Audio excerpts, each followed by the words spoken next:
أعوذ بالله من الشيطان الرجيم بسم الله الرحمن الرحيم বিতাড়িত মরদুদ শয়তানের ওয়াসওয়াসা থেকে পানাহ চাই পরম করুণাময় আল্লাহ রাব্বুল আলামিনের নামে শুরু করছি। আজকে বলবো এই কোরআনে কারীমের নাজিলের উদ্দেশ্য, কোরআনে কারীমের বৈশিষ্ট্য, কোরআনে কারীমের মর্যাদা। কোরআন এক বিশাল, কোরআন যেমন বিশাল তার আলোচনাও তেমন বিশাল। কোরআনে কারীমের বৈশিষ্ট্য হচ্ছে কোরআন গোটা মানব জাতির জন্য সর্বশেষ হেদায়েতের গ্রন্থ, আল্লাহর পক্ষ থেকে আর একটি বাণীও মানুষের জন্য আসবে না। আল্লাহর পক্ষ থেকে মানুষের জন্য আর কোনো বাণী আসবে? বলুন, আসবে? আল্লাহর পক্ষ থেকে মানুষের জন্য হেদায়েতের আর কোনো কথা আসবে না, এটাই শেষ কালামে রব্বানি, আখেরি কালাম কোরআনে কারীম। এরপরে আর কোনো বাণী আল্লাহর পক্ষ থেকে আসবে না। প্রচলিত অর্থে আমরা আসমানি কিতাবগুলোকে ধর্মগ্রন্থ বলি, ধর্মগ্রন্থ আমাদের দেশের লোকেরা বলে, এবং এই ধর্মগ্রন্থের আওতায় বেদ, জিন্দাবিস্তা, ত্রিপিটক, বাইবেল ইত্যাদিগুলিকে ধর্মগ্রন্থ বলা হয়। ধর্মগ্রন্থ প্রচলিত অর্থে ধর্মগ্রন্থ বলতে যা বুঝায়, কোরআনে কারীম তেমন কোনো প্রচলিত অর্থে ধর্মগ্রন্থ নয়। অন্যান্য ধর্মগ্রন্থগুলি কিছু সদাচরণের কথা বলেছে, কিছু সদাচরণের কথা বলেছেন অহিংসা পরম ধর্ম, বলা হয়েছে জীব হত্যা মহাপাপ, শত্রুকে ক্ষমা করে দিও, এই জাতীয় কিছু কথাবার্তা, কিছু মিষ্টি মিষ্টি কথাবার্তা ইত্যাদি বলা হয়েছে। এবং পৃথিবী জুড়ে স্থান কাল পাত্র ভেদে তার কোনো স্থায়ী আবেদন টিকে থাকে নাই। কোরআন হচ্ছে সেই কিতাব, কোরআন হচ্ছে সেই গ্রন্থ যা প্রচলিত অর্থে ধর্মগ্রন্থ নয়, বরং কোরআন হচ্ছে একটি পূর্ণাঙ্গ জীবন বিধান, যাকে আরবিতে বলা হয় মুকাম্মাল নিজামে হায়াত, যাকে বলা হয় কমপ্লিট কোড অফ লাইফ, যাকে বলা হয় পূর্ণাঙ্গ একটি জীবন বিধান। কোরআন শরীফ এমন কিছু নাই যা কোরআন শরীফের মধ্যে বিধৃত হয়নি। সকল কথা আল্লাহ পাকের মধ্যে বলে দিয়েছেন। একেবারে এ কোরআনে কি নাই? সব আছে। কোরআন শরীফ পিঁপড়া থেকে শুরু করে হাতি পর্যন্ত কোরআনের ভিতরে সন্নিবেশিত করা হয়েছে। পিঁপড়ার নামে একটা সূরা আছে না?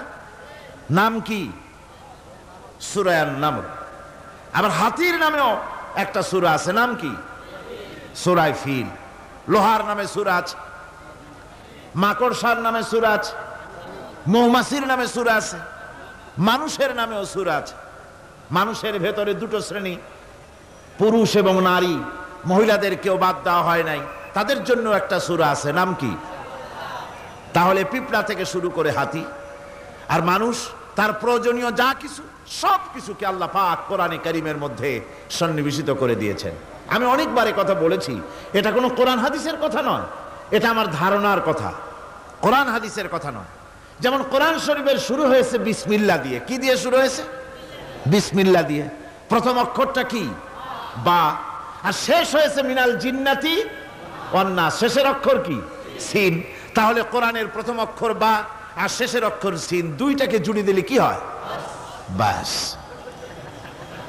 আমার কাছে মনে হয় যেন কোরআনে কারীমের ভিতরে আল্লাহ রাব্বুল আলামিন পৃথিবীবাসীদের জন্য যা কিছু প্রয়োজন সব কিছু সন্নিবেশিত করে দিয়েছেন। শুরু করলেন বা দিয়া, শেষ করলেন সিন দিয়া, বাস করে দিলেন, যেন বলা হলো পৃথিবীর মানুষেরা, তোমাদের জন্য কিয়ামত পর্যন্ত যা কিছু দরকার সবগুলি আমি আল্লাহ রাব্বুল আলামিন কোরআনের মধ্যে ভরে দিয়েছি। বাস হয়ে গেছে, আর কিছুর প্রয়োজন নাই, আর কিছু প্রয়োজন নাই, সব আমি কোরআনে কারীমের ভেতরে সন্নিবেশিত করে দিয়েছি। সুতরাং কোরআনে কারীমের এই বৈশিষ্ট্য যে অন্য ধর্মগ্রন্থের মতো কোরআন শরীফ নাম সর্বস্ব একটি ধর্মগ্রন্থ নয়, এর মধ্যে রয়েছে মানুষের প্রয়োজনীয় সব কিছু। কোরআনের আরেকটি বৈশিষ্ট্য হচ্ছে যে অন্যান্য ধর্মগ্রন্থগুলির ভেতরে মানুষেরা হাত লাগাইছে, অপারেশন করেছে, বাড়াইছে কমাইছে, সর্বনাশ করে দিয়েছে, ইচ্ছে মতো বাড়াইছে কমাইছে। কমাতে কমাতে কম্বলের লোম বাঁচতে যেমন কিছু থাকে না, নিজেরা নিজেদের কথা ভিতরে ঢুকাতে ঢুকাতে আজকের বাইবেল আল্লাহর কথা শূন্য হয়ে গিয়েছে। বর্তমান পৃথিবীতে লুক, জন, মার্ক, মথি, scripture, New Testament, Old Testament, খ্রিস্টানদের ধর্মগ্রন্থ বলতে যা বুঝায়, এই পুরা ধর্মগ্রন্থ তাদের এই কিতাবগুলির ভিতরে আল্লাহ রাব্বুল আলামিনের একটি কথা নাই, সব তারা শেষ করে ফেলেছে। কোরআন এক্ষেত্রে ব্যতিক্রম। এ কোরআন একমাত্র কিতাব যা আজ পর্যন্ত অকৃত্রিম এবং অবিকৃত অবস্থায় বিশ্ব মানব সভ্যতার সামনে বিজয় গৌরব নিয়ে দেদীপ্যমান হয়ে আছে দ্বীপ্রহরের সূর্যের মতো, যার ভিতরে কোনো ভুল নাই, যার ভেতরে কোনো ত্রুটি নাই। কোরআনে কারীম তার আরেকটি বৈশিষ্ট্য হচ্ছে কোরআন একমাত্র গ্রন্থ যার ভাষা এবং সাহিত্য 1400 বছর ধরে এর ভিতরে কোনো কৃত্রিমতা ঘটেনি। আরবি ভাষা এবং সাহিত্যের সর্বোৎকৃষ্ট নমুনা হিসাবে কোরআন শরীফ টিকে আছে। পৃথিবীর কত ভাষা শেষ হয়ে গিয়েছে, কত ভাষা জন্মগ্রহণ করেছে আর মরে গেছে তার ঠিক নাই। ভাষার উন্নতি যত হচ্ছে, কোরআনে কারীম সমস্ত ভাষা এবং সাহিত্যের মানকে উতরে গিয়ে এমন এক জায়গায় কোরআনের ভাষা সাহিত্য পৌঁছে গেছে যাকে স্পর্শ করা পৃথিবীর কোনো ভাষার পক্ষে সম্ভব নয়। কোরআন এক জীবিত ভাষা, জীবন্ত ভাষা। কোরআন আরবি ভাষা, পৃথিবীর অন্তত 38টি দেশের রাষ্ট্রভাষা, স্টেট ল্যাঙ্গুয়েজ আরবি ভাষা। এই আরবি ভাষা আল্লাহ পাক এ কোরআন নাজিল করেছেন, এর মজা ফুরায় না, এর সাহিত্যের মান ফুরায় না। এটা হচ্ছে কোরআনে কারীমের আরেকটি বৈশিষ্ট্য। কোরআনে কারীমের অন্যান্য বৈশিষ্ট্যের ভেতরে আরেকটি বৈশিষ্ট্য হচ্ছে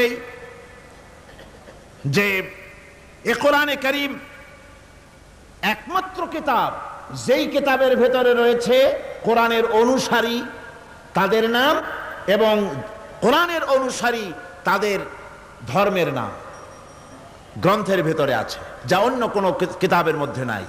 সেটা হচ্ছে আমরা যে মুসলমান তা কোথায় পেলাম? আমরা যে মুসলমান এই পরিচিতি কোথায় পেলাম? হুয়া সাম্মাকুমুল মুসলিমিন, এই মুসলমান নাম আল্লাহ কোরআন শরীফে ব্যবহার করেছেন। তিনি আমাদের নাম দিয়েছেন, আমরা মুসলমান। আমরা কি মুসলমান? আমাদের নাম এই কিতাবের মধ্যে রয়েছে। আমাদের জীবন ব্যবস্থার নাম, ধর্মের নামও ইন্নাদ-দীনা ইনদাল্লাহিল ইসলাম, ইসলামের নাম, মুসলমানের নাম কোরআনে কারীমের মধ্যে রয়েছে, যা অন্য কোনো ধর্মগ্রন্থের মধ্যে নাই। হিন্দু, খ্রিস্টান, বৌদ্ধ এ সমস্ত নাম তাদের নিজেদের বানানো নাম, তাদের ধর্মগ্রন্থের ভিতরে সব নামের কোনো পাত্তা নাই।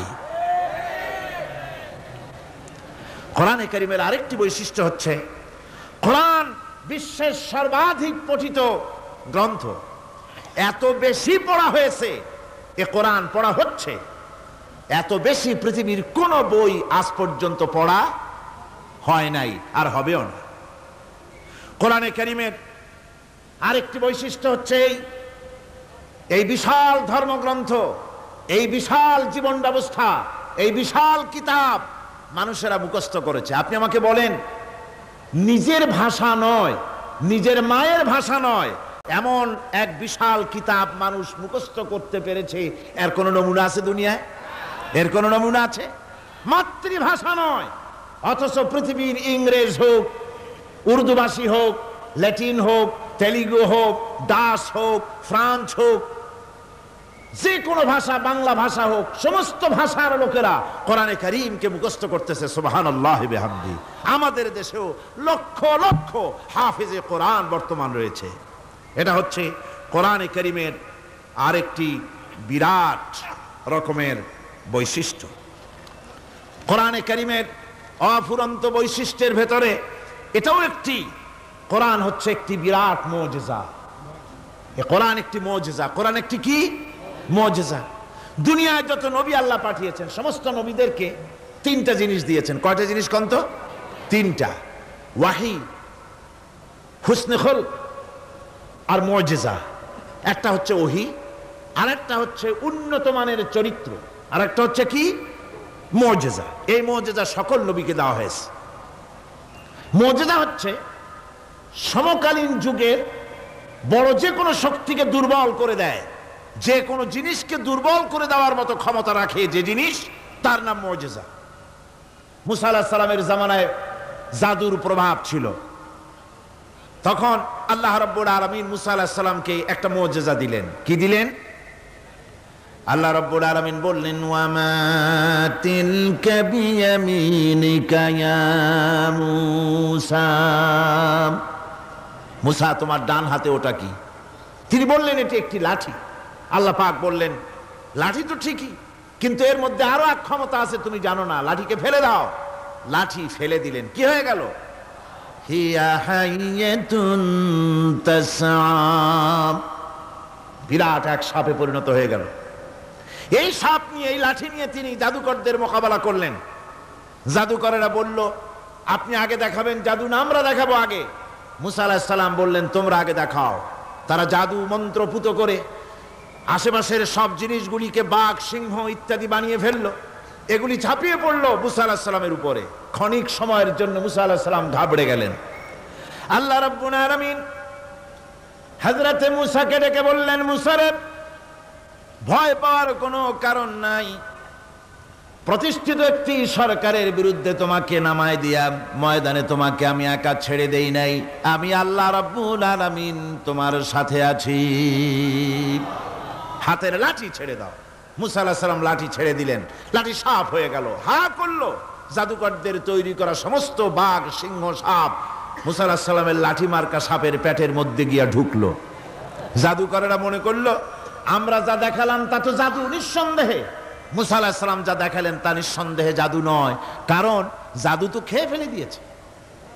কাজী জাদু যে জিনিসে খায় সেটা তো জাদু না, সেটা জাদুর বাবা অথবা দাদা। এটা ছিল মুসা আলাইহিস সালামের মুজিজা। হযরত দাউদ আলাইহিস সালামের মুজিজা ছিল, আল্লাহ রাব্বুল আলামিন তাকে মুজিজা দিয়েছিলেন, গলার সুন্দর আওয়াজ দিয়েছিলেন। তিনি যখন জাব্বুর শরীফ তেলাওয়াত করতেন, উড়ন্ত পাখিরা ওড়া বন্ধ করে চতুর্দিকে বসে আল্লাহর কালাম শুনত। তিনি লোহা দিয়ে অস্ত্র তৈরি করতেন। অস্ত্র বানাবার সময় আগুন দিয়ে লোহা পোড়ায় অস্ত্র বানাতে হয়। দাউদ আলাইহিস সালামের তার প্রয়োজন ছিল না। তিনি যখন লোহা হাতির ভিতরে নিয়ে চাপ দিতেন, লোহা পানি হয়ে আঙ্গুলের ফাঁক দিয়ে গলে পড়ে যেত। এটা ছিল তার মুজিজা। হযরত সুলাইমান, আল্লাহ রাব্বুল আলামিন তাকে মুজিজা দান করলেন। কোরআনে কারীমের ভিতরে রব্বুল আলামিন বলেন, হযরত সুলাইমান আলাইহিস সালাম সকাল বেলায় বিনা মেশিনে, বিনা ইঞ্জিনে তক্তার উপরে বসে যেতেন। তক্তা 1 মাসের পথ অতিক্রম করত। আবার সন্ধ্যা বেলায় বসতেন, এই তক্তা আর 1 মাসের পথ অতিক্রম করে যেত। ঈসা আলাইহিস সালামের মুজিজা ছিল, জন্মান্ধের চোখের উপরে হাত বুলিয়ে দিতেন, সঙ্গে সঙ্গে চোখ ভালো হয়ে যেত। কুষ্ঠব্যাধিগ্রস্ত লোকের গায়ে হাত বুলাতেন, সঙ্গে সঙ্গে কুষ্ঠব্যাধি ভালো হয়ে যেত। এই হলো তাদের মুজিজা। পয়গম্বরেরা বিদায় হয়ে গেলেন, মুজিজা বিদায় হয়ে গেল। দাউদ আলাইহিস সালাম বিদায় হলেন, মুজিজা সাথে নিয়ে গেলেন। তার উম্মতেরা ওই লোহাগুলি আর কেউ গলাতে পারে নাই, আজও কেউ গলাতে পারে না, হাত দিয়া চেপে ধরে। সুলাইমান আলাইহিস সালাম দুনিয়া থেকে বিদায় হয়ে গেছেন, মুজিজা নিয়ে কবরে চলে গেছেন। আজ আর তার অনুসারীরা অথবা দুনিয়ার কোন মানুষ বিনা ইঞ্জিনে তক্তায় বসে আর হাওয়ায় উঠতে পারবে না। মুসা আলাইহিস সালাম বিদায় হলেন, লাঠির মুজিজা চলে গেল। তার উম্মতেরা, তার অনুসারীরা কিয়ামত পর্যন্ত যদি 1000 চেষ্টা চালায়, লাঠিকে আর কোনোদিন সাপে পরিণত করতে পারবে না। ঈসা আলাইহিস সালাম, আল্লাহ রাব্বুল আলামিন তাকে উঠায় নিলেন, মুজিজা তিনি সাথে নিয়ে গেলেন। আজ তার কোটি কোটি, শত শত কোটি উম্মতেরা, দুনিয়ায় যারা তার উম্মত দাবি করে, খ্রিস্টানেরা, হাজারো যদি চেষ্টা চালায়, তবুও জন্মান্ধের চোখের উপরে হাত বুলিয়ে চোখ আর ভালো করতে পারবে না। কুষ্ঠব্যাধিগ্রস্ত লোকের গায়ে হাত বুলিয়ে কুষ্ঠ ব্যাধি ভালো করতে পারবে না। তার মানে হলো নবীরা যে যা যত মুজিজা পেয়েছিলেন, জীবদ্দশায় মুজিজা কাজে লেগেছে, দুনিয়া থেকে বিদায় হয়েছেন মুজিজার সাথে নিয়ে গেছেন। কিন্তু আপনার আমার নবী, বিশ্ব নবী জনাব মুহাম্মদ রাসূলুল্লাহ সাল্লাল্লাহু আলাইহি ওয়াসাল্লামের কাছে আল্লাহ রাব্বুল আলামিন তাকে যত মুজিজা দিয়েছিলেন, 3000-এর উপরে আল্লাহর নবীর মুজিজা ঘটেছিল 23 বছরের নবুয়তের জীবনে। তার মধ্যে শ্রেষ্ঠ মুজিজা হতেছে কোরআন মাজিদ। আল্লাহর নবী বিদায় হয়ে গেলেন, মুজিজা সাথে নিয়ে যান নাই, মুজিজা রেখে গেলেন দুনিয়ায়। কিয়ামত পর্যন্ত দুনিয়াবাসী নবীর উম্মতেরা কোরআনের মুজিজা ব্যবহার করতে পারবে। এই কোরআনে কারীম রাসূল করিম সাল্লাল্লাহু আলাইহি সাল্লামের জীবনের শ্রেষ্ঠ মুজিজা। মানুষ পাগল হয়ে গেছে কোরআন শুনে। সুতরাং এই কোরআনের বৈশিষ্ট্য সকল দিক থেকে এক অপূর্ব একটি কিতাবে পরিণত করেছে, যা মানুষকে চিরকাল বিস্ময় হতবাক করে দিয়েছে। কোরআনের আরেকটি বৈশিষ্ট্য হচ্ছে এই কোরআন এক সময় নাজিল হয় নাই। 30 পারা কোরআন শরীফ একসাথে নাজিল হয়েছে না, কোরআন নাজিল হয়েছে আস্তে আস্তে ধীরে ধীরে। কত বছর লাগলো? 23 বছরেরও কিছু বেশি সময় ধরে কোরআন ধীরে ধীরে রাসূল করিম সাল্লাল্লাহু আলাইহি সাল্লামের কাছে অবতীর্ণ হয়েছে। এমনটি আর কোনো কিতাব হয়নি, যা আর কোনো ধর্মগ্রন্থ যারা অন্যরা দাবি করে এরকম হয়নি। কোরআনে কারীমের আরেকটি বৈশিষ্ট্য হচ্ছে, যখন কাগজ ছিল না, ছাপাখানা ছিল না, এমনকি টেপ রেকর্ডার ছিল না, তখনকার নাজিলকৃত কিতাব যেভাবে নাজিল হয়েছিল সেইভাবে আজ পর্যন্ত অবিকল টিকে আছে, টিকে থাকবে ইলা ইয়াউমিল কিয়ামা। কিয়ামত পর্যন্ত কোরআনে কারীমের এই অকৃত্রিম অবিকৃত অবস্থায় কোরআনে কারীমের এই শান, এই বরকত টিকে থাকবে। এই জন্য কোরআন শরীফ হচ্ছে এই পৃথিবীর মহাবিশ্বের মহাবিস্ময়। কোরআন হচ্ছে পৃথিবীর মহাবিশ্বের মহাবিস্ময়। এর মর্যাদা সম্পর্কে রাসূল করিম সাল্লাল্লাহু আলাইহি ওয়াসাল্লাম বলেছেন, ওয়ান উসমান রাদিয়াল্লাহু তাআলা আনহু আন্নাহু ক্বাল ক্বাল রাসূলুল্লাহ সাল্লাল্লাহু আলাইহি ওয়াসাল্লাম খায়রুকুম মান তাআল্লামাল কুরআন ওয়া আল্লামাহু, রাওয়াহুল বুখারী। আল্লাহর নবী বলেন, তোমাদের মধ্যে সর্বোত্তম ব্যক্তি সেই, তোমাদের ভিতরে ভালো ব্যক্তি, উত্তম ব্যক্তি সেই যে ব্যক্তি নিজে কোরআন শেখে আর অন্যকে শেখায়। কোরআন যে শেখে আর অন্যকে যে শেখায়, সেই ব্যক্তি হলো তোমাদের মধ্যে সর্বোত্তম ব্যক্তি, ভালো ব্যক্তি। সুবহানাল্লাহ পড়েন। কোরআনে কারীমের এই মর্যাদা সম্পর্কে রাসূল করিম সাল্লাল্লাহু আলাইহি সাল্লাম বলেছেন, দুই ব্যক্তিকে, দুই শ্রেণীর লোককে ঈর্ষা করা যায়। অমুকে বিরাট বাড়ি করেছে, সে বাড়ি দেখে হিংসা হয়, আমি ওরকম বাড়ি করব, অমুকের মতো নেতা হব, অমুকের মতো বড় লোক হতে হবে। পরশ্রী কাতরতা অথবা ঈর্ষা করা, এরকমের ঈর্ষা করা জায়েজ নাই। রাসূলুল্লাহ বলেছেন, দুই ব্যক্তির সঙ্গে ঈর্ষা করা যায়। আন ইবনে উমর রাদিয়াল্লাহু তাআলা আনহু আন্নাহু ক্বাল ক্বাল রাসূলুল্লাহ সাল্লাল্লাহু আলাইহি ওয়াসাল্লাম লা হাসাদা ইল্লা আলাল ইসনাইন, দুই ব্যক্তি ছাড়া অন্য কারো সাথে হিংসা করা যায় না, রিস্ক করা যায় না। কোন কোন ব্যক্তি? রাজুলুন আতাহুল্লাহুল কুরআন ফাহুয়া ইয়াকুমু বিহি আনা আল-লাইলি ওয়া আনা আন-নাহার, ওই ব্যক্তির সঙ্গে ঈর্ষা করা যায়, হিংসা করা যায় যে ব্যক্তিকে আল্লাহ পাক কোরআনের ইলম দান করেছেন, সে ব্যক্তি দিন রাত কোরআন তেলাওয়াত করে, কোরআনের উপরে আমল করে, কোরআনের উপরে থাকে, মানুষকে কোরআনের দাওয়াত দেয়। ওই লোকের সাথে ঈর্ষা করা দরকার যে তার মতো হতে চায়। ওয়ারাজুলুন আতাহুল্লাহু মালান ফাহুয়া ইউনফিকু মিনহু আনা আল-লাইলি ওয়া আনা আন-নাহার, মুত্তাফাকুন আলাইহি, বুখারী মুসলিমের হাদিস। রাসূলুল্লাহ বলছেন, অন্য আরেক ব্যক্তি হচ্ছে যে ব্যক্তিকে আল্লাহ পাক মাল দিয়েছেন, সম্পদ দিয়েছেন, ওই ব্যক্তি তার মাল আর সম্পদকে দিন রাত দুহাতে আল্লাহর রাস্তায় খরচ করে, তার মতো হওয়ার জন্য তার সাথে ঈর্ষা করা যেতে পারে। আমার বন্ধুগণ, এই কোরআন হচ্ছে এমন এক কিতাব যে কোরআনকে নিয়ে যারা অগ্রসর হয় আল্লাহ তাদেরকে বাড়ায় দেন, আর কোরআনের সাথে যারা হিংসা করে বিদ্বেষ করে আল্লাহ তাদেরকে অধপাতিত করে দেন। عن عمر بن الخطاب رضي الله تعالى عنه أنه قال قال رسول الله صلى الله عليه وسلم إن الله يرفع بهذا الكتاب أقواما ويضع به آخرين رواه مسلم। হযরত ওমর রাদিয়াল্লাহু তাআলা আনহু বলছেন যে আল্লাহ পাক এই কোরআনের সাহায্যে এক শ্রেণীর লোককে প্রতিষ্ঠিত করবেন দুনিয়ার বুকে, এবং আখিরাতেও আরেক শ্রেণীর লোককে করবেন অধপাতিত। যারা কোরআনের সাথে বিরোধিতা করবে, তারা যদি হিরো হয় আল্লাহ তাদেরকে জিরো বানাবেন। কি বানাবেন? জোরে কন, জোরে কন, কি বানাবেন? জিরো বানিয়ে দিবেন। আর কোরআনকে নিয়ে যারা আগ বাড়ে তারা যদি জিরো হয় আল্লাহ পাক তাদেরকে কি বানায় দেন? কোরআনের সাথে বিরোধিতা আজকের নতুন কিছু নয়, আবহমান কাল থেকে কোরআনের সাথে চলছে বিরোধিতা। বিশ্বকবি, কবি সম্রাট আল্লামা ইকবাল, আল্লাহ তাকে জান্নাতুল ফেরদাউস নসিব করুন, সবাই বলুন আমিন। আল্লামা ইকবাল বলেছেন, সতীজা কর রহা হ্যায় আসল সে তাইমরোজ, সতীজা কর রহা হ্যায় আসল সে তাইমরোজ, চরাগে মুস্তফা বি সে শরারে বুলহবিস।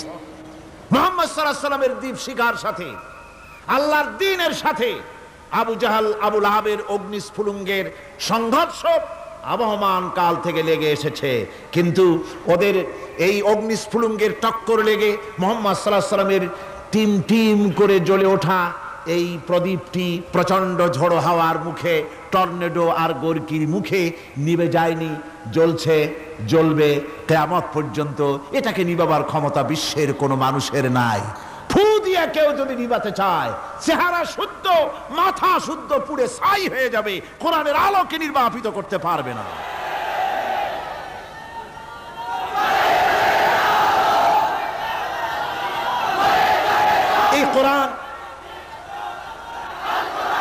এই কোরআন যার সিনার ভিতরে থাকে, যার সিনার মধ্যে থাকে সে হয় সমৃদ্ধ, আর যার সিনার মধ্যে থাকে না সে হয়। আল্লাহর নবী বলেছেন, ইন্নাল্লাযী লাইসা ফী জাওফিহি শাইউম মিনাল কুরআনি কাল বাইতিল খারিব। যেই দেহের ভিতরে কোরআন নাই, যেই দেহের ভিতরে, যেই সিনার ভিতরে কোরআন নাই, ওই মানুষটা হতেছে একটা সাড়া বাড়ির মতো, একটা উজাড় বাড়ির মতো, বিরান বাড়ির মতো। বিরান বাড়িতে কি থাকে? সাড়া বাড়িতে কি থাকে? কি কয়? না না, ভূত কিসের? খামোখাই ভয় পান আপনারা। ভূত বলে কিছু নাই। হ্যাঁ, শয়তান থাকে, জিন থাকে, তারপরে ওর মধ্যে আর কি থাকে? উতুম পেঁচা থাকে, ইঁদুর থাকে, তেলাপোকা থাকে, উই পোকা থাকে, বাঁদর থাকে, উল্লুক থাকে, সাপ থাকে। রাসূলুল্লাহর কথা দেখেন, কি সুন্দর কথা, সুবহানাল্লাহ, সুবহানাল্লাহ। যে দেহের ভিতরে কোরআন নাই, সারা বাড়িতে যা থাকে, পুরো বাড়িতে যা থাকে, বিরান বাড়িতে যা থাকে, যে দেহে কোরআন নাই সেই দেহের মধ্যে তাই থাকে। আজ দেখুন বাংলাদেশের শিক্ষাঙ্গনে, কলেজ ইউনিভার্সিটিগুলিতে কোরআন পড়ানো হয় না, বলেন ঠিক কিনা? আমাদের বিশ্ববিদ্যালয়গুলিতে কোরআন পড়ানো হয়, তাফসীর পড়ানো হয়, হাদিস পড়ানো হয়, হয় না। হাদিস, কোরআন, আল্লাহর কালাম পড়ানো হয় না বলে অবস্থা কি হয়েছে? হাদিস থেকে মিলায় নেন, ইন্নাল্লাযী লাইসা ফী জাওফিহি শাইউম মিনাল কুরআনি কাল বাইতিল খারিব। কোরআন নাই তো সারা বাড়ি, কোরআন নাই তো কি আছে? যে ঘরের মধ্যে মানুষ নাই, উল্লুক থাকে, ভাল্লুক থাকে, শয়তান থাকে, তেলাপোকা থাকে, সারপোকা থাকে, হিংস্র প্রাণী ভরপুর থাকে। যে শিক্ষা প্রতিষ্ঠানে কোরআন পড়ানো হয় না সেখানেও সন্ত্রাসীরা বাস করতে পারে, ভালো মানুষ টিকতে পারে না।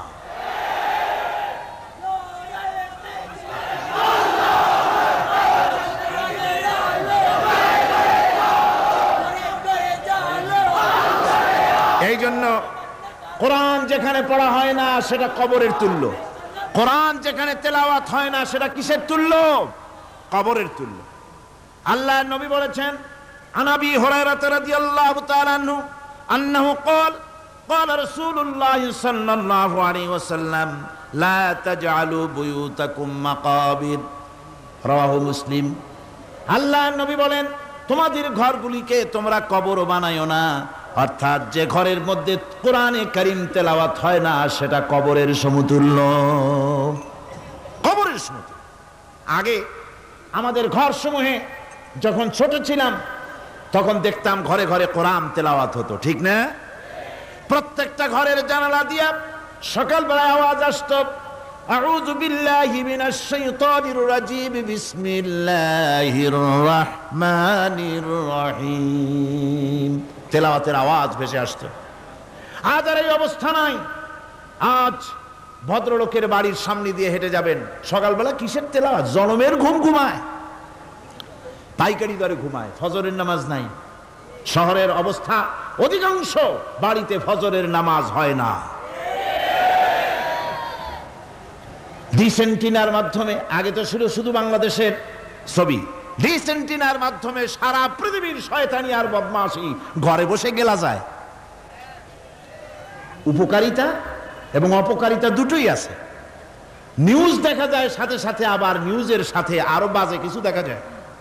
এগুলো দেখতে দেখতে রাত শেষ হয়ে আসে, ঘুমায় জনমের মতো, এক ঘুমে বেলা 9টা আর 10টা। কিসের ফজরের নামাজ আর কি এর কোরআন শরীফ তেলাওয়াত করে? এরপরে উঠলো 9টা 10টার সময়, উঠে তারপরে গানের মাস্টার এসে গেছে। তখন ইতিমধ্যেই গানের মাস্টার এসে গেছেন। কি দুর্ভাগ্যজনক সত্য কথা, ইংরেজি যে টিচার পড়ান, অঙ্ক যে টিচার করান, সপ্তাহে 3 ঘন্টা পড়াবেন, বেতন 2500 টাকা। আর প্রতিদিন সকালবেলা এসে যদি কোনো মুসলমান কোনো একজন মৌলভী সাহেব, হাফেজ সাহেবকে রাখেন কোরআন তেলাওয়াত করাবার জন্য, কোরআন পড়াবার জন্য সন্তানকে, প্রতিদিন আসতে হবে, প্রতিদিন 2 ঘন্টা পড়াতে হবে, আর মাসের শেষে বেতন 500 টাকা। কোরআনে কারীমের সাথে এই আচরণ বেশি হয়েছে। ও, আমি বেশি বলে ফেলেছি। যাদের অভিজ্ঞতা আছে তারা বলছেন 200 টাকা। এরপরে অঙ্ক ইংরেজি তো কাজে লাগে, ভালো কথা। তারপরে গানের মাস্টার আসছেন, তিনি শেখাবেন কি? রবীন্দ্রসঙ্গীতের প্যানপ্যানানি, যা শুনলে পরে কানে ময়লা জমে যেতে পারে, যে গান শুনলে জীবিত মানুষ মৃত্যু হয়ে যায়। নজরুলের কথা শেখানো হবে না, তাহলে সেটা হবে সাম্প্রদায়িকতা। গানের মাস্টারকে, নাচের মাস্টারকে 5,000 টাকা, 10,000 টাকা পর্যন্ত বেতন দেওয়া হয়। এ জাতির জন্য আল্লাহর রহমত কেমনে আসবে? কি কারণে আসবে? কোরআনের সাথে এই বেয়াদবি আমরা করেছি। ঘরগুলিকে, আজকে আমাদের ঘরগুলিকে আমরা কবরস্থানে পরিণত করে দিয়েছি। কোরআন তেলাওয়াত হচ্ছে না। আমার বন্ধুগণ, কোরআন তেলাওয়াত করুন, বেশি বেশি তেলাওয়াত করুন, ঘরকে জীবিত করুন, সন্তানকে তেলাওয়াত করান, আপনি নিজেও তেলাওয়াত করেন। কোরআনে কারীম যারা তেলাওয়াত করবেন তাদের সম্পর্কে আল্লাহর নবী বলেন, মান ক্বারাআল কুরআনা ফাস্তাযহারাহু ফাহাল্লা হালালাহু ওয়া হাররামা হারামাহু আদখালাহুল্লাহুল জান্নাহ।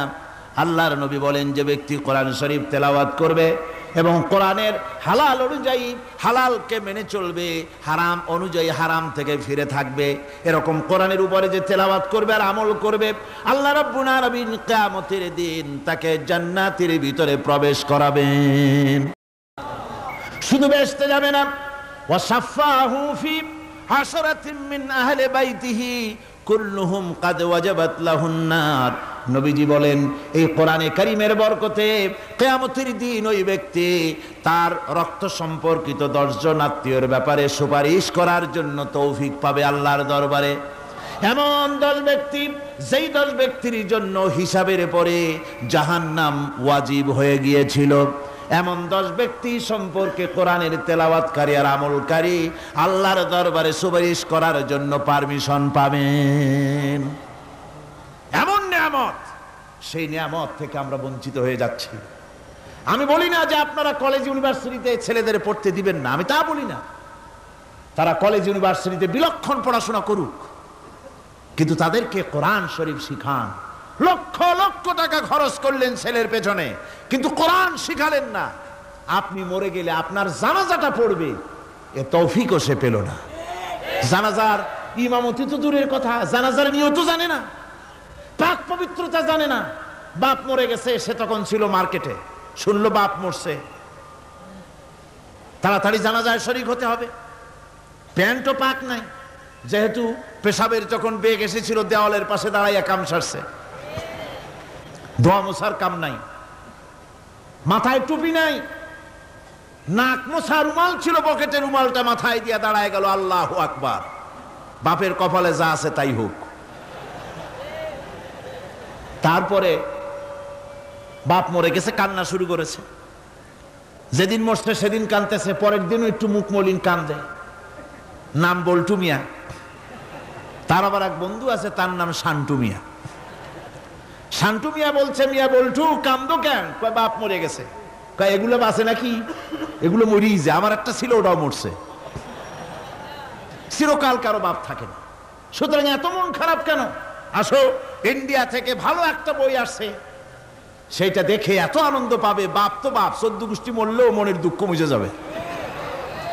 এরপরে বাড়ি এনে তাকে সিনেমার ছবি দেখানো হলো। ছবি সে দেখলো, ফেরার সময় বাপের কবরের কাছ থেকে যাওয়ার সময় দাঁড়িয়ে গেল ক্ষণিকের জন্য। আহারে বাপ, বিদায় হয়ে গেলা, কি দেব তোমারে? কিছু তো নাই আমার কাছে, তাই সারা রাত ধরে যা কিছু দেখলাম এগুলি তোমার আমলনামায় দিয়ে গেলাম। জোরে কর নাউজুবিল্লাহ। আমি সমস্ত পিতাদেরকে বলতে চাই, সন্তানদেরকে কোরআন শিখান, কাজে লাগবে। কোরআন শিখালে কাজে লাগবে। কোরআন শরীফ মুখস্থ করে, বেশি করে মুখস্থ করেন কোরআনে কারীম, আপনার ফায়দা হবে। হযরত ওমর রাদিয়াল্লাহু তাআলা আনহু বর্ণনা করছেন যে রাসূল কারীম সাল্লাল্লাহু আলাইহি ওয়াসাল্লাম বলেছেন, ইউকালু লিসাহিবিল কুরআনি ইকরা ওয়ারাত্তিল কামা কুনতা তুরাত্তিলু ফিদ দুনিয়া। কিয়ামতের দিন জান্নাতীদেরকে, বেহেশতীদেরকে আল্লাহ রাব্বুল আলামিন বলবেন, কোরআন শরীফ তেলাওয়াত করো আর উপরের দিকে উঠতে থাকো। কোরআনে যেভাবে দুনিয়ার বুকে কোরআনে কারীম তুমি মুখস্থ করেছিলে, ধীরে ধীরে তেলাওয়াত করতে, ওইভাবে ধীরে ধীরে কোরআন তেলাওয়াত করো আর উপরের দিকে উঠতে থাকো। আল্লাহ পাক বলতে থাকবেন, উপরের দিকে ওঠো, তেলাওয়াত করো আর ওঠো। উঠতে উঠতে যেই জায়গায় গিয়ে তোমার তেলাওয়াত শেষ হয়ে যাবে, জান্নাতের ওই জায়গাটা তোমার জন্য বরাদ্দ হবে। আবু দাউদ শরীফের হাদিস। জান্নাতের ওই জায়গাটা তোমার জন্য বরাদ্দ হবে। এখন যাদের শুধু সূরা ইখলাস আর সূরা কাউসার মুখস্থ, তারা তো 2 পা আগাই বসে যাবে, উঠতে পারবেন না। বেশি বেশি মুখস্থ করেন, হাফেজে কোরআন হন অথবা হাফেজের মতো হন। বেশি বেশি মুখস্থ করেন সূরা ইয়াসিন, সূরা দুখান, সূরা আর রহমান, সূরা ওয়াকিয়া, সূরা মুজাম্মিল, এই সমস্ত সূরা, বেশি সূরা আল আরাফ, সূরা কাহাফ, সূরা মারিয়াম ইত্যাদি মুখস্থ করেন। কিয়ামতের দিন কাজে লাগবে। জান্নাতের অত উঁচায় উঠতে পারবেন। হাফেজ যে কোন জায়গায় যাবে, সুবহানাল্লাহ ওয়া বিহামদি, 30 পারা কোরআন যার সিনার ভিতরে, জান্নাতের কোন জায়গাটা আল্লাহ তাকে বরাদ্দ করবেন। সুবহানাল্লাহ, সুবহানাল্লাহ। কোরআনে কারীমকে মুখস্থ করুন, বেশি করে মুখস্থ করুন। কোরআনে কারীমকে বেশি করে তেলাওয়াত করুন।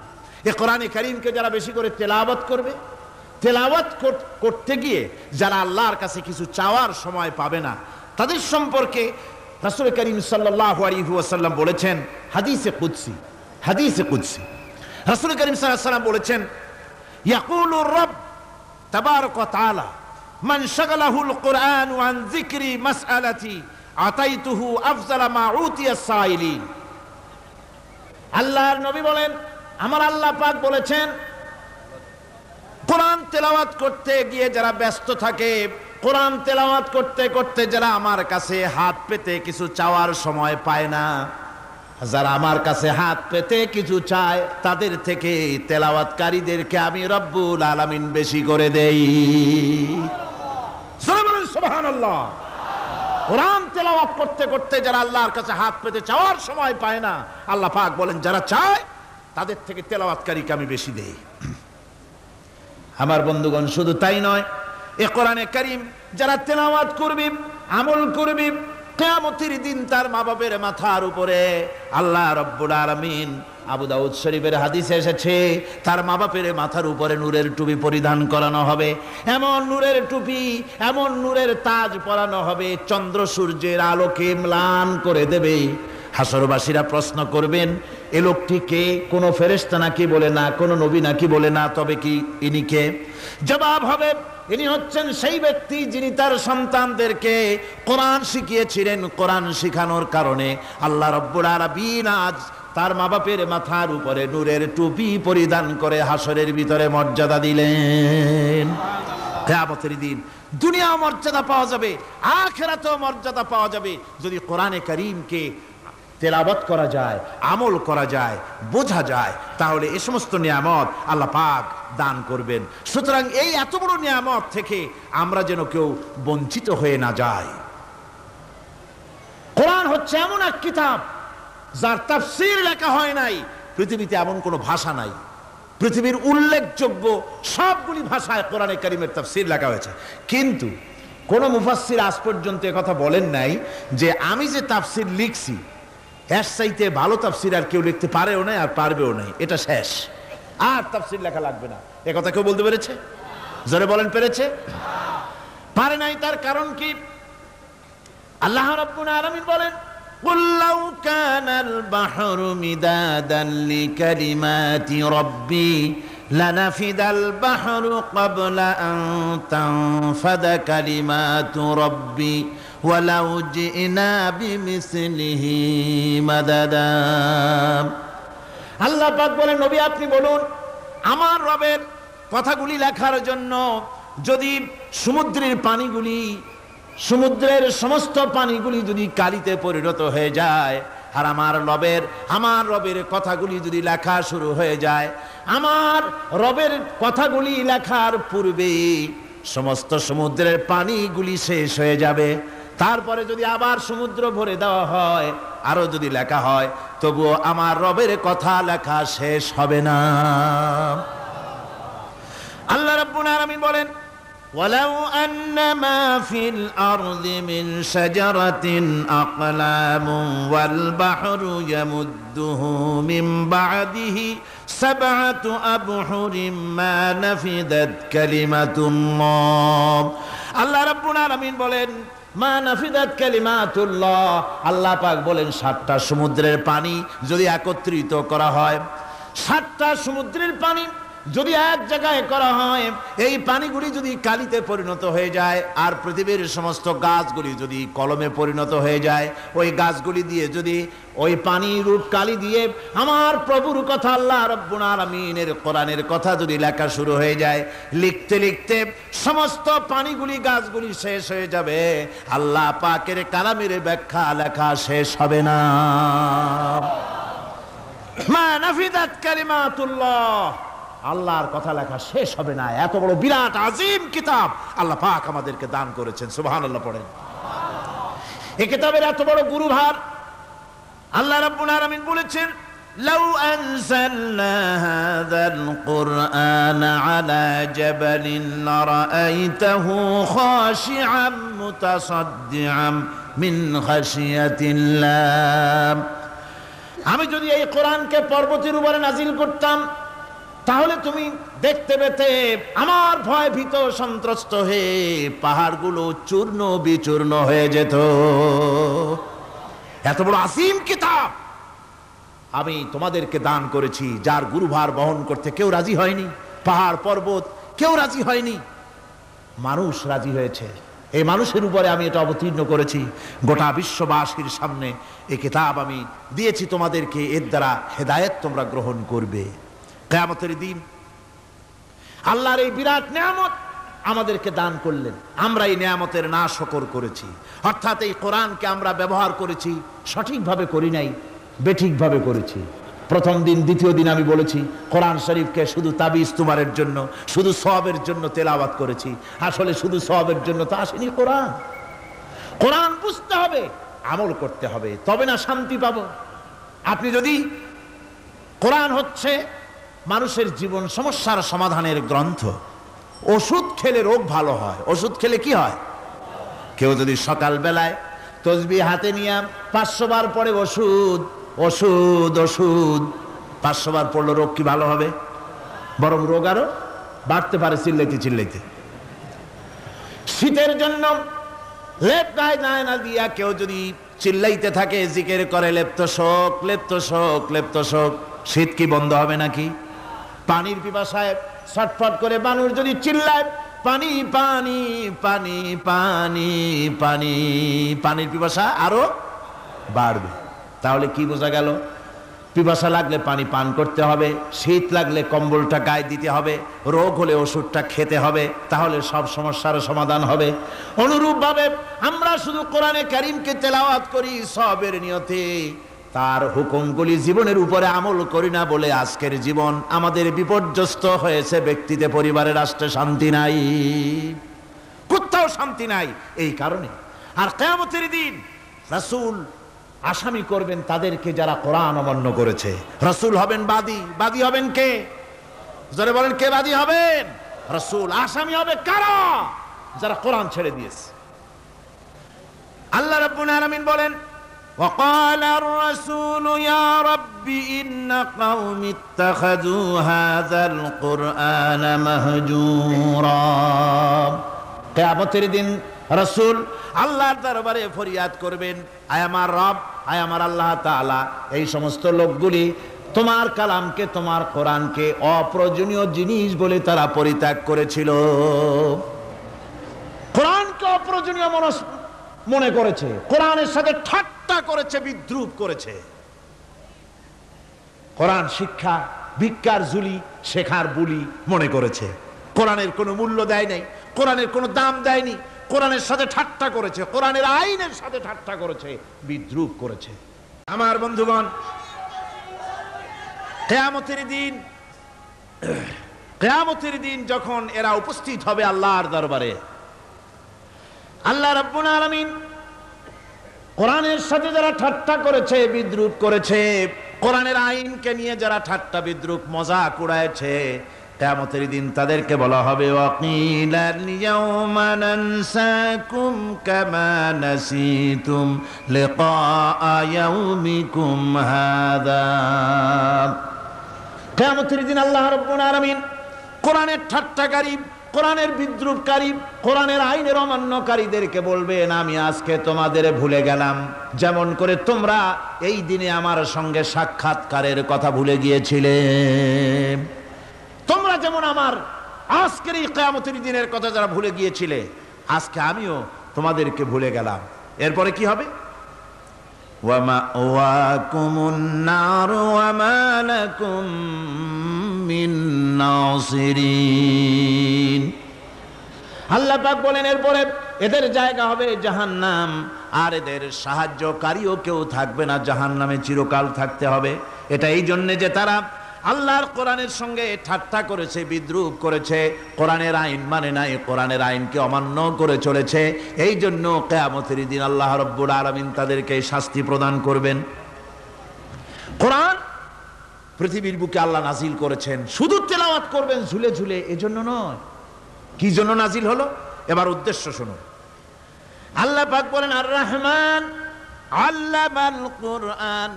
আল্লাহ রাব্বুল আলামিন তিনি হলেন এমন দয়াবান, এমন রহমান, যিনি কোরআন শিখালেন। কি কারণে শিখালেন?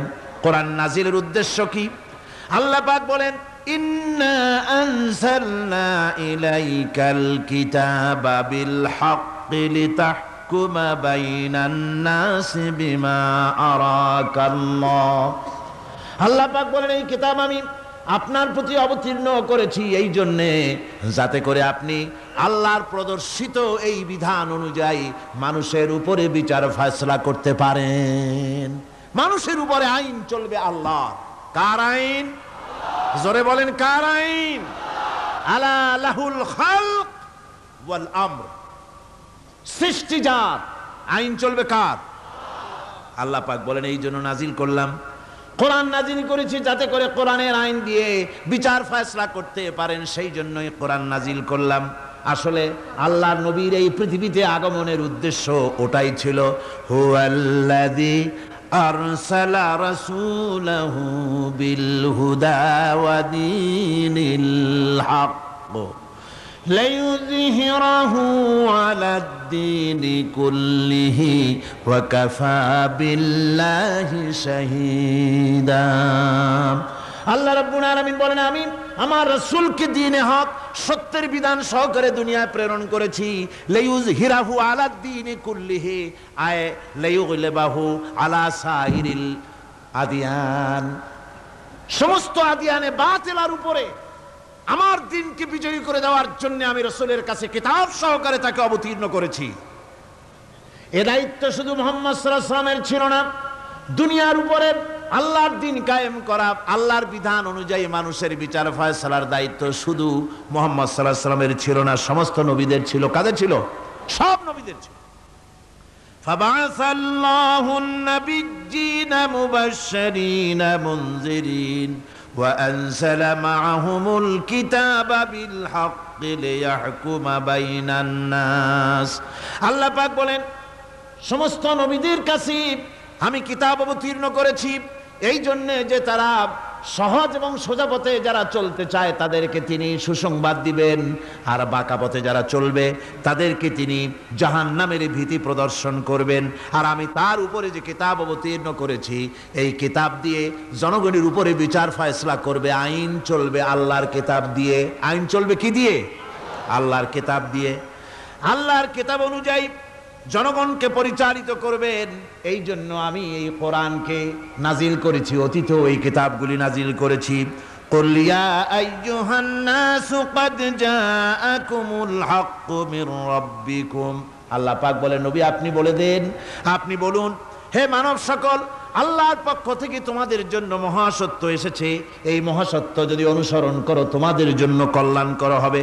ওমান দাল্লা ফাইন্নামা ইয়াদুল্লু আলাইহা, আর যদি কোরআনকে অমান্য করো, আল্লাহর কিতাবকে অমান্য করো, তাহলে তোমাদের জন্য অকল্যাণ হবে। আজ আপনারা বলেন, আল্লাহর কিতাবের আইন কি আমাদের দেশে চলে? কোরআনের আইন কি চলে? চলে না। কোরআনের আইন চলে না। আমরা কি খুব শান্তিতে আছি? খুব আরামে আছি? শ্রমিকরা তাদের শ্রমের মূল্য পায়, কৃষক তার উৎপাদিত পণ্যের সঠিক দাম পায়, নারী তার সতীত্বের মর্যাদা পায়। জনগণ কি আরামে ঘুমাতে পারে? না, জনগণ রীতিমতো দুবেলা পেট পুরে সমস্ত জনগণ খেতে পারে। এর একমাত্র কারণ হচ্ছে কোরআনের আইনকে অমান্য করা হয়েছে।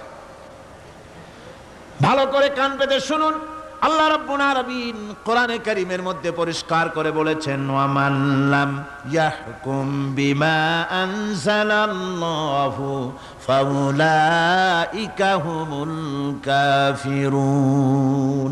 যারা নাকি আমার দেওয়া বিধান অনুযায়ী, কোরআন অনুযায়ী যারা বিচার ফয়সালা করে না, ফাউলাইকা হুমুল কাফিরুন, ফাউলাইকা হুমুজ জালিমুন, ফাউলাইকা হুমুল ফাসিকুন।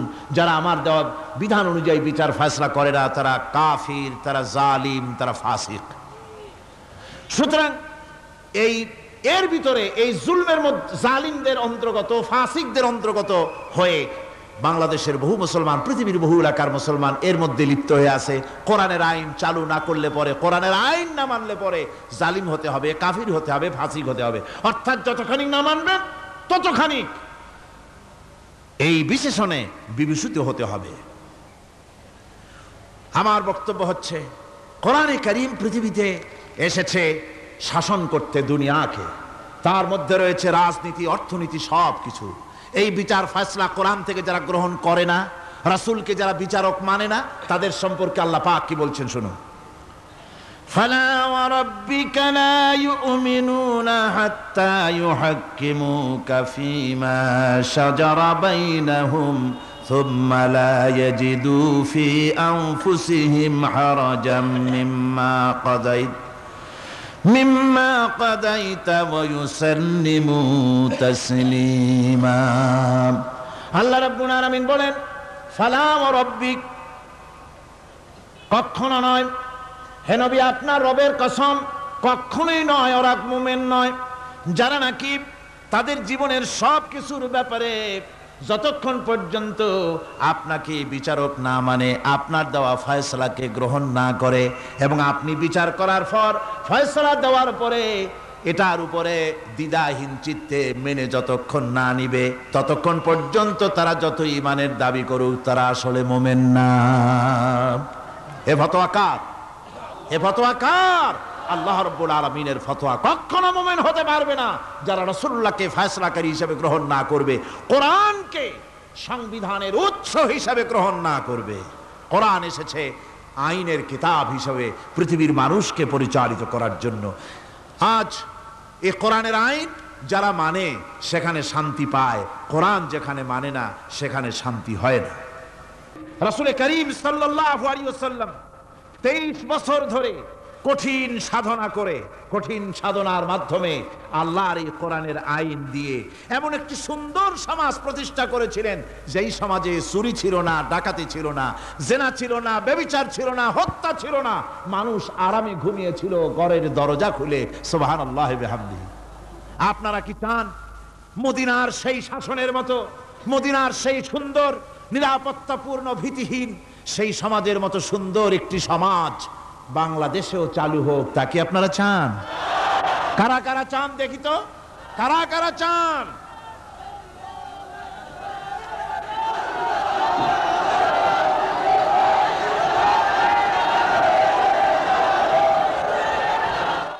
আমিন।